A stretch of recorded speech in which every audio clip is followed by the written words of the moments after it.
So this is the outside. Basically, the dimensions is a 4x6, the box size, and then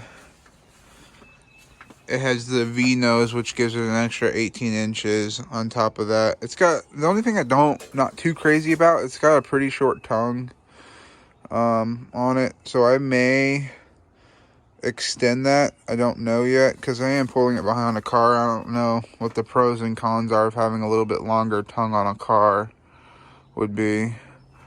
But I do plan, I gotta just double check the tongue weight. This thing is really, really light in the front. But I would like to put one of those little tiny inverter generators on the front to run the AC, like when I'm not anywhere with power. But this is the weight right there, 641 pounds empty. And I'm not going to be putting a whole lot more weight into this. Like I said, I'm going to be using the same plywood on the walls and everything. And I may go carpet on the walls or fiberboard. I haven't decided yet. The only nice part about the fiberboard is if I did it all, the whole thing would be white inside, even the ceiling. And it would just be really waterproof. You can clean off anything. It's kind of what it is that shower board that you buy at Lowe's for like $29 a sheet. So that's what I'd probably may end up doing. I don't know yet. And I did order the windows, so they should be here in a week, which would be pretty cool. And then, like I said, I don't know what I'm going to really do with the top, with the roof vent. I don't know if I want to go with those little round roof vents, some electric fan vents or whatever, or I may go with the square one, so I haven't quite decided that yet. And then I'm going to do like some kind of, probably like a flip down countertop on here. And then have a cooking surface here. And then get one of those batwing awnings that go from this side and then down the other side. I think that would be pretty cool. But yeah, I got a really, really good deal on this trailer. They were asking it's about $1,500, and I got it for $1,350 out the door, no taxes or anything, so that was pretty awesome. And what's really cool about this trailer versus a lot of other ones I looked at is this one's actually built by Forest River, who does RVs and stuff.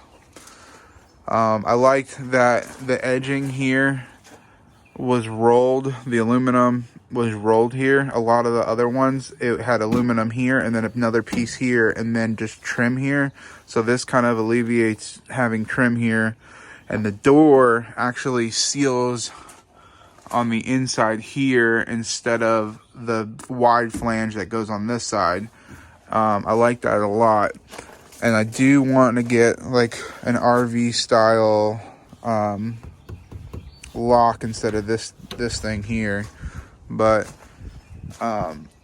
you know, I can do that later. It's not something that's super important right this second. And on this trailer, it came with the upgraded wheels. So it had the silver 15-inch wheels instead of the little tiny 14-inch wheels, which I think are a lot smoother when you're driving and a little bit more reliable than those crappy tiny wheels. And then it's got the diamond plate on the front. It's got a really nice cord for the lights and stuff, and they give you like a bunch of length on this thing, which is crazy because most trailers don't give you that much length. And then the other thing I like too is how they did this piece here. It would have been nice to have this all rolled into one, but then you would have had another seam, I guess, or I don't know how they construct it, but it's pretty well built, I think, compared to a lot of the other ones I looked at. And then I'll probably be putting the windows over the wheel wells here, one on each side. should be pretty cool. But yeah, this is the place I got it from. If you guys are in North Carolina, Asheville area, I definitely recommend these guys. Really, really helpful. Really nice guys to talk to. They don't pressure you into anything.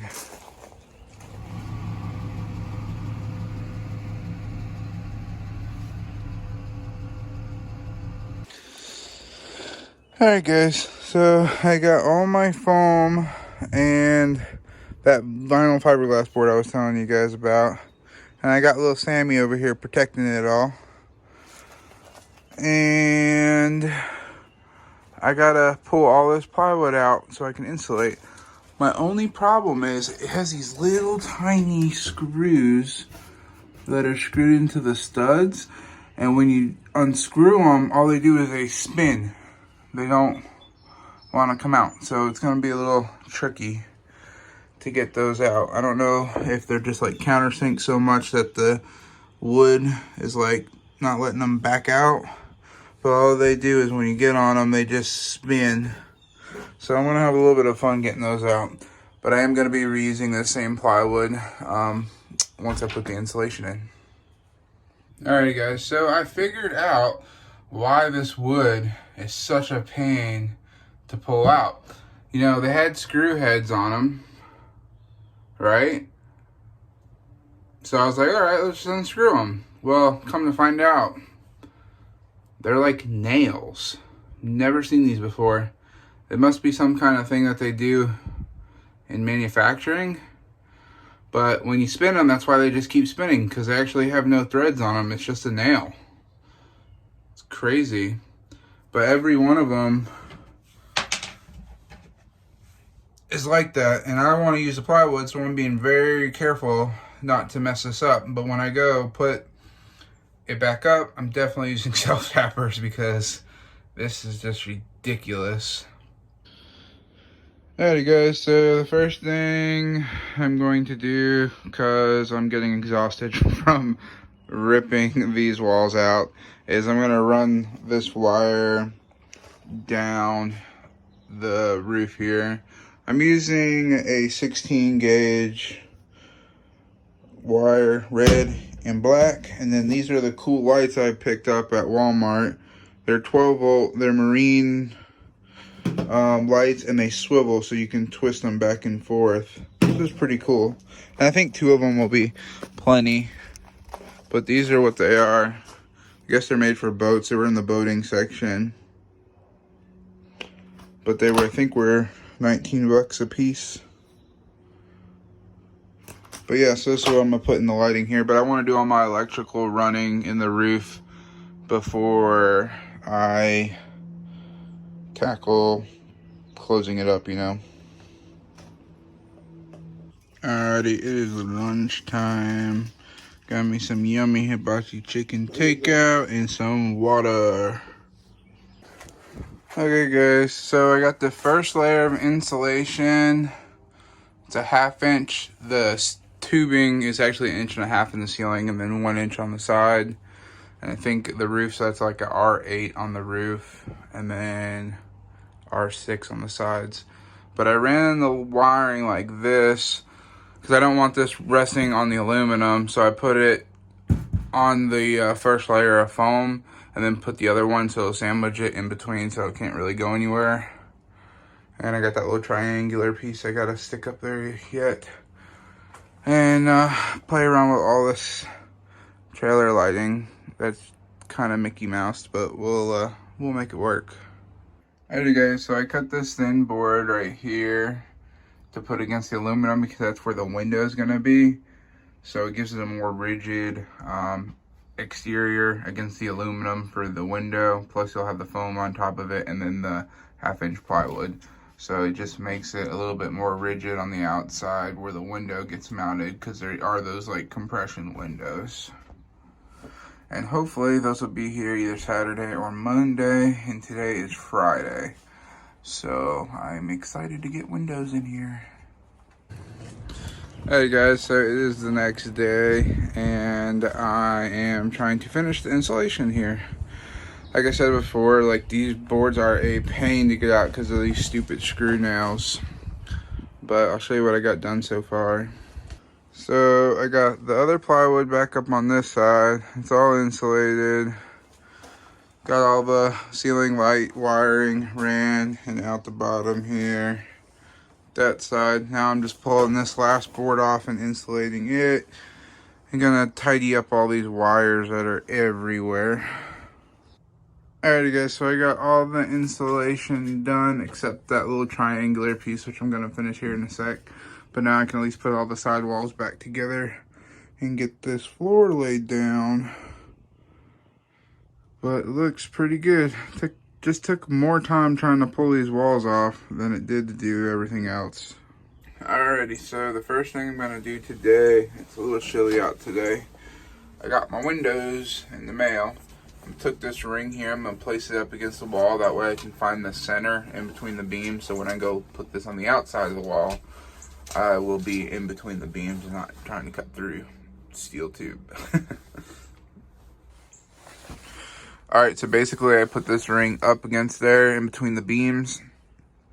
And I found my center, and I'm just going to drill around like a hole through the center. And then put this back on the outside. And then center it up, mark it, and then cut the hole out for the window.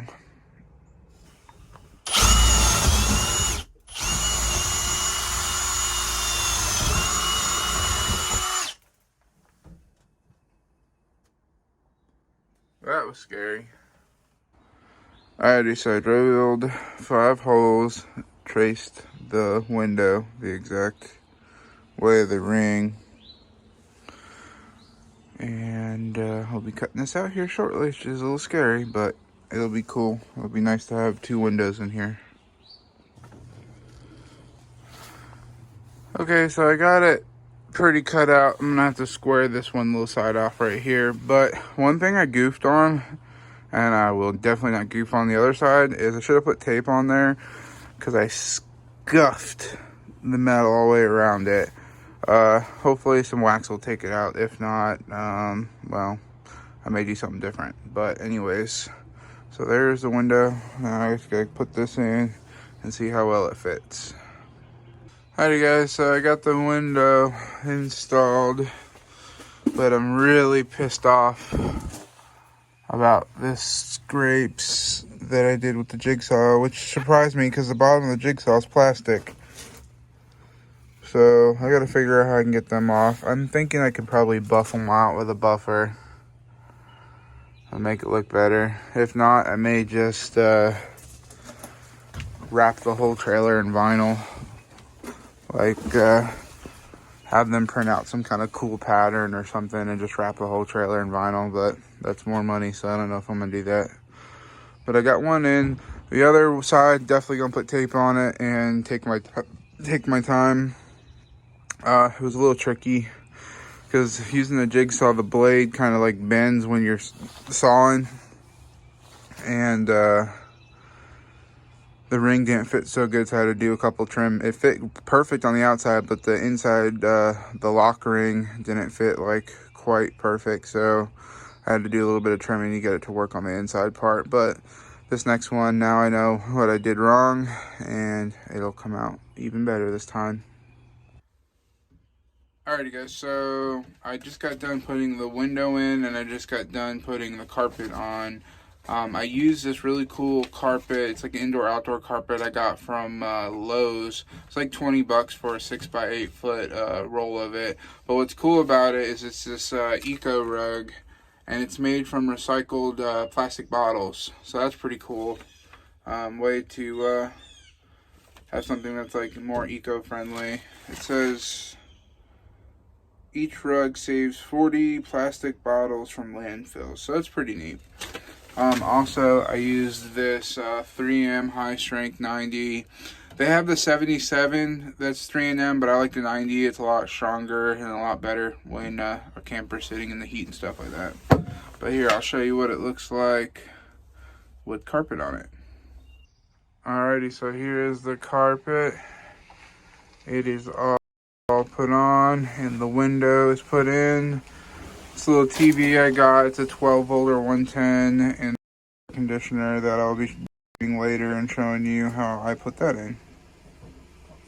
Alright guys, so I got smarter this time. I put tape around it so I don't scratch it. I'm getting ready to cut out this other one and then get the carpet done on that side, and then both sidewalls will be done. Then I can start all the like construction stuff inside. Alrighty, the second window is in. And look, no scratches this time because I was a dummy and didn't put tape on the other side. But it's alright, trial and error. Alrighty, I just got the hitch for the car. This will be a fun little project to put on. I'm not going to video installing it because I know it's going to be not fun to do. But I just wanted to show you that this is what the hitch looked like. And I got it from eTrailer.com. But it's made by Kurt, so we'll see how well this works.